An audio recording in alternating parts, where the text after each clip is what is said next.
الحمد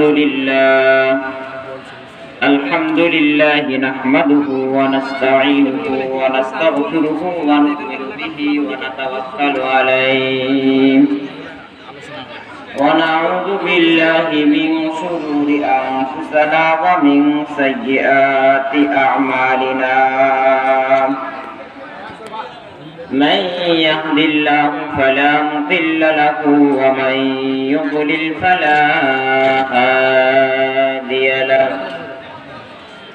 ونشهد أن لا إله إلا الله وحده لا شريك له ونشهد أن سيدنا ومولانا محمدا عبده ورسوله صلى الله تعالى عليه وعلى آله وأصحابه أجمعين أما بعد فقد قال الله تعالى في كلامه المجيد وفي فرقانه الحميد أعوذ بالله من الشيطان الرجيم بسم الله الرحمن الرحيم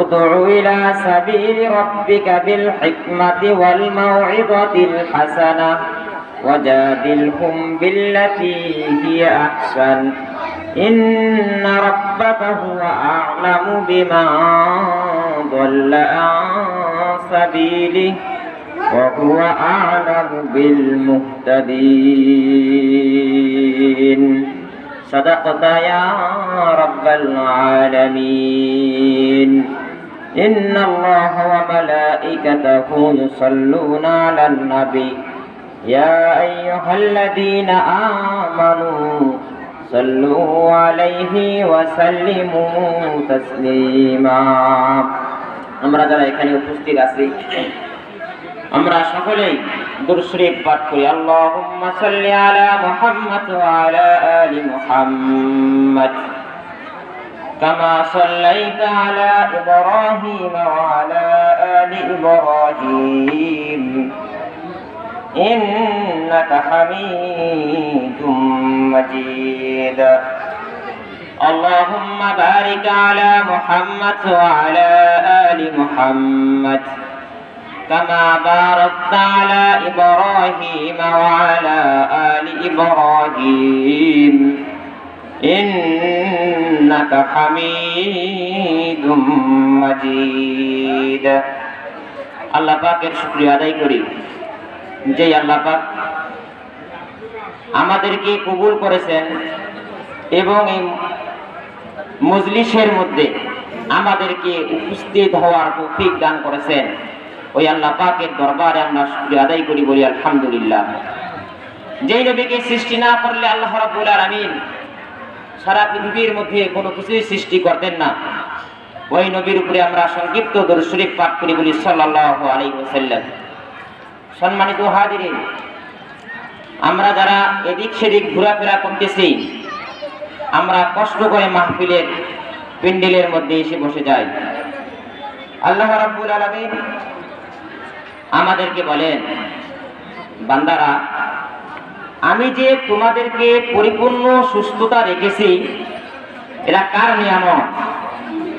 আমার কথা যাদের কানের মধ্যে যাইতেছে, যদিও মাহফিলের মধ্যে আপনারা আসতে না পারেন তবে আমার কথাগুলো শুনবেন, ইনশাআল্লাহ ভালো লাগবে ইনশাআল্লাহ। দেখেন কত বান্দাকে আল্লাহ রাব্বুল আলামিন অসুস্থ করে মেডিকেলের মধ্যে রেখে দিয়েছেন। কি ভাই আছে না নাই? আমার ভাই মেডিকেলের মধ্যে শুয়ে আছে। আল্লাহ রাব্বুল আলামিন আমাকে আপনাকে পরিপূর্ণ সুস্থতা দান করেছেন, তবে যেখানে দিনের কথা হয় সেখানে আমরা নাই, যেখানে ইসলাম সেখানে আমি এবং আপনি নাই। এই জন্য প্রিয় ভাইরা আমার, যাদেরকে আল্লাহ রাব্বুল আলামিন পরিপূর্ণ সুস্থতার নিয়ামত দান করেছেন, তারা অন্তরের অন্তরস্থল থেকে আল্লাহ পাকের শুকরিয়া আদায় করে বলি আলহামদুলিল্লাহ। কেন? যদি আল্লাহ চাইতেন রাসেল আপনাকেও আমার মতো মেডিকেলের মধ্যে আল্লাহ পাক 7:30টার সময় কল দেবে, বুঝছো? 7:30টার সময় থাকি। আমাকে আপনাকে দয়া করেছেন, মাহফিলে আছে তো 7:30টার সময় নামাজ দিতে দিবে, নামাজের সময় এই জন্য আল্লাহ পাকের শুকরিয়া আদায় করি, বলি আলহামদুলিল্লাহ। হ্যাঁ, আর যারা এদিক সেদিক ঘোরাফেরা করতেছে 7:30টার ফোন দিয়ে কমই হলো যদি ভিতরে মাহফিলে আসে আছে। অনেক ভালো হবে ইনশাআল্লাহ। আল্লাহ রাব্বুল আলামিন বলেন, উদউ ইলা সাবিলি রাব্বিকা বিল হিকমাহ ওয়াল মাউইযাতিল হাসানাহ ওয়াজাদিলহুম বিল্লাতী হিয়া আহসান ইন্না রাব্বাকা হুয়া আ'লামু বিমান দাল্লা আন সাবিলিহি ওয়া হুয়া আ'লামু বিল মুহতাদিন। আল্লাহ রাব্বুল আলামিন বলেন, হে নবী, হিকমত ও সুন্দর উপদেশের মাধ্যমে আমার কথাগুলো একটু বোঝার চেষ্টা করবেন। বাংলাদেশে দলের কোনো অভাব আছে? দলের কোনো অভাব নাই, কিন্তু আল্লাহ রাব্বুল আলামিন আমাদেরকে জানিয়ে দিয়েছেন পবিত্র কালামুল্লাহ শরীফের মধ্যে, উদউ ইলা সাবিলি রাব্বিকা বিল হিকমাহ ওয়াল মাউইযাতিল হাসানাহ ওয়াজাদিলহুম বিল্লাতী হিয়া আহসান ইন্না রাব্বাকা হুয়া আ'লামু বিমান দাল্লা আন সাবিলিহি ওয়া হুয়া আ'লামু বিল মুহতাদিন। আল্লাহ রাব্বুল আলামিন বলেন, হে নবী, হিকমত ও সুন্দর উপদেশের মাধ্যমে তোমরা মানুষকে দিনে দাওয়াত দাও। এই জন্য প্রিয় ভাইরা আমার, আমরা যারা মানুষকে দাওয়াত দেই রাগান্বিত হয়ে কঠোর ভাষা ব্যবহার করে মানুষকে দিনের দাওয়াত দেওয়া যাবে না। আমরা যারা মানুষকে দিনের দাওয়াত দিতে চাই, আল্লাহ রাব্বুল আলামিন আমার নবী মুহাম্মদ রাসূলুল্লাহ সাল্লাল্লাহু আলাইহি ওয়াসাল্লামকে জানিয়ে দিয়েছেন, হে নবী, হিকমত ও সুন্দর উপদেশের মাধ্যমে তোমরা মানুষকে দিনের দাওয়াত দাও। সুবহানাল্লাহ বিহামদি। এই জিনিসটা আমরা সকলেই জেনে নেব ইনশাআল্লাহ, এরপরে যদি আর আমাদের কোনো ভুল না হয়। তারপরে বলেছেন, সুন্দর যে উপদেশের মাধ্যমে তোমরা যে মানুষকে দাওয়াত দিবে, আপনার রবের পদে ডাকুন। যে রব আমাদেরকে সৃষ্টি করেছেন সেই রবের পদে আমাদেরকে ডাকতে হবে। আমাদের উদ্দেশ্য এবং লক্ষ্য থাকতে হবে একটা, আমি নেতা, আমি অনেক বড় নেতা হয়েছি, আমার পকেটের মধ্যে টাকা ভরাবো, এই টাকা কামাইয়ের জন্য নেতা হব, এই নেতার কোনো প্রয়োজন নাই। দুনিয়াতে আপনার মূল্যবান, মৃত্যুর পরে ওই নেতার কোনো প্রয়োজন নাই। এই জন্য প্রিয় ভাইরা আমার, আমরা কোরআন এবং হাদিসের দিকে তাকাই।